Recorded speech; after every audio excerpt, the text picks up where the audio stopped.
Assalamualaikum warahmatullahi wabarakatuh. Kita sambung lagi kajian kita kali ini yang berjudul aktualisasi semangat berkorban dan sikap kebersamaan menuju terwujudnya masyarakat yang adil dan makmur. Ini sebuah kajian yang disampaikan atau diuraikan oleh Dr. Andes Asrori. Saudara-saudara para pemirsa Kereweng Aji Channel yang berbahagia, Assalamualaikum warahmatullahi wabarakatuh. Bismillahirrahmanirrahim. Adapun perilaku hewan pemakan daging atau dalam bahasa populernya hewan karnivora itu adalah sebagai kebalikannya dari sifat-sifat hewan pemakan tumbuh-tumbuhan atau hewan yang bersifat herbivora. Antara lain hewan-hewan yang termasuk hewan karnivora memangsa sesama makhluk hewani, bersikap agresif, pola operasinya bersifat individualistik, sesama jenis pun saling berebut, saling bersaing, berani mengambil inisiatif atau menanggung risiko secara individualistik. Perilaku seseorang yang ditimbulkan oleh sikap batiniah keindividuan senada dengan perilaku hewan pemakan daging atau karnivora. Sedangkan yang ditimbulkan oleh sikap batiniah kebersamaan senada dengan perilaku hewan pemakan tumbuh-tumbuhan atau tergolong sebagai hewan herbivora. Inilah pelajaran yang dapat kita ambil dari hewan-hewan yang merupakan hewan pemakan tumbuh-tumbuhan. Yang ketiga, hewan yang diterima oleh Allah Ta'ala bukanlah korban dalam bentuk lahir jasmaniah, melainkan yang diterima atau sampai kepada Allah Ta'ala adalah takwa kamu. Takwanya orang-orang yang beriman. Firman Allah Ta'ala di dalam hal ini adalah dalam surat 19 surat Maryam ayatnya 85. Bismillahirrahmanirrahim. Pada hari tatkala kami menggiring orang-orang yang bertakwa dengan kendaraan atau kehormatan. Allah juga melalui Rasulullah Muhammad SAW, Rasulullah bersabda di dalam suatu riwayat hadis, perbesarlah korbanmu, sesungguhnya saat melewati jembatan dia akan menjadi kendaraanmu. Juga firman Allah di dalam surat 22. Surat 22 yaitu surat Al-Hajj ayatnya 37. Allah berfirman, Bismillahirrahmanirrahim, dan daging serta darahnya tidak sekali-sekali mencapai Allah, tetapi yang mencapai Dia ialah takwa kamu.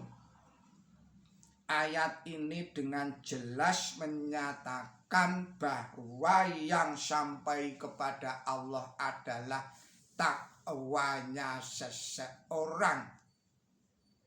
Saudara-saudara para pemirsa Kereweng Aji Channel yang berbahagia,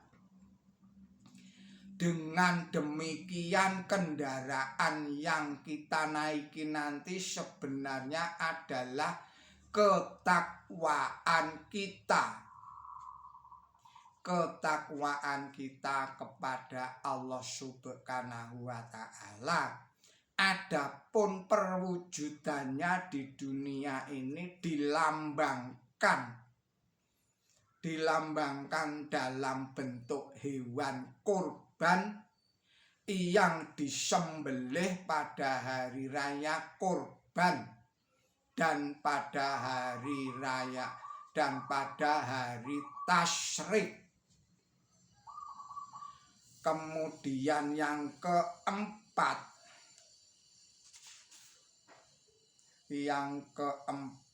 adalah hikmahnya pengorbanan Ismail alaihissalam melalui godaan syaitan terhadap Ismail alaihissalam dan terhadap Nabi Ibrahim alaihissalam serta Siti Hajar, ibunya Nabi Ismail. Kita dapat mengambil pelajaran dari ketiga-tiganya itu, bagaimana ketaatan mereka kepada Allah Subhanahu wa Ta'ala dan kemampuannya menahan godaan syaitan yang terkutuk. Kita dapat membayangkan bagaimana rasanya seorang ibu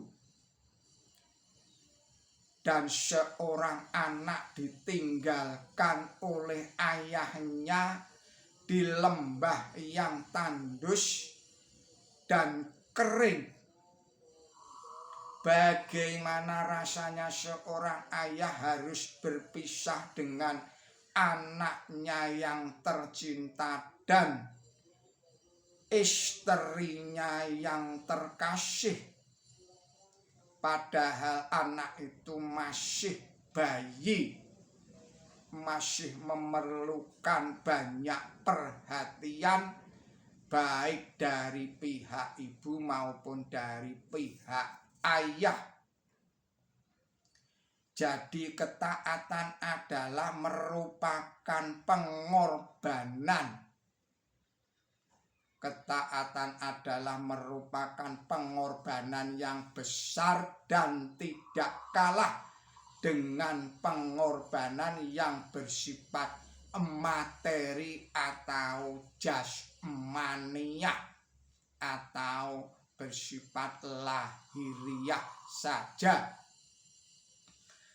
Setan yang terkutuk dapat diibaratkan sebagai bibit penyakit.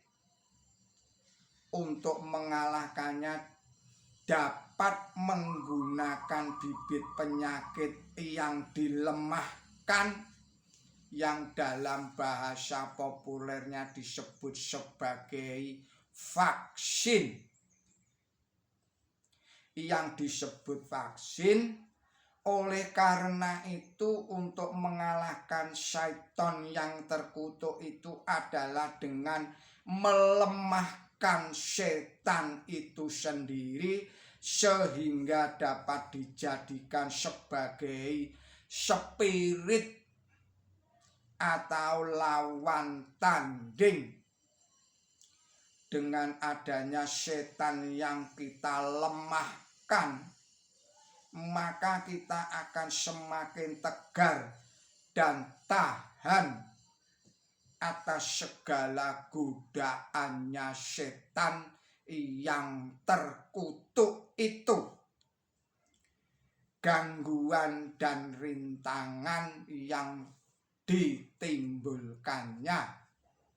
Semakin tinggi kedudukan seseorang, akan semakin tinggi pula kualitas godaannya setan yang terkutuk itu. Bagaimana banyak orang yang berkedudukan terhormat, berapa banyak orang yang berkedudukan terhormat tergoda oleh setan yang terkutuk yang berbentuk keindahan dan kenikmatan duniawi. Untuk mengatasi semua itu tiada lain hanyalah harus melemahkan setan yang terkutuk itu sendiri untuk melawan setan-setan yang lainnya. Seperti bibit penyakit yang dilemahkan sebagai vaksin yang diinjeksikan ke dalam tubuh manusia untuk membunuh bibit penyakit yang terkandung di dalam diri manusia oleh karena bisikan-bisikan setan yang terkutuk. Bagaimana caranya melemahkan setan yang terkutuk itu? Yaitu dengan ketaatan kepada Allah Subhanahu wa Ta'ala, sebagaimana yang dilakukan oleh ketiga beliau tadi, yaitu Nabi Ibrahim, Ismail putranya, dan Siti Hajar istrinya. Ketiga-tiganya ini adalah contoh sepanjang masa di dalam mengatasi bisikan-bisikan jahat setan yang berkobar-kobar di dalam hatinya manusia, yang dilambangkan sebagai bapak, sebagai ibu, dan sebagai putra, yang masing-masing memiliki kapasitas, memiliki ketahanan, memiliki kekuatan, memiliki daya tangkal bisikan setan di dalam hati manusia. Buah dari ketaatan tidak hanya dirasakan oleh yang bersangkutan saja, namun juga dinikmati atau dirasakan oleh keturunannya, oleh ahli warisnya. Saudara-saudara para pemirsa Kereweng Aji yang berbahagia, kiranya kita akhirkan dahulu video ini dan kita sambung lagi pada video-video yang berikutnya. Mohon maaf atas segala kesalahan dan kekilapan saya di dalam menyampaikan risalah ini. Billahi taufik wal hidayah. Ihdinas siratal mustaqim. Wassalamualaikum warahmatullahi wabarakatuh.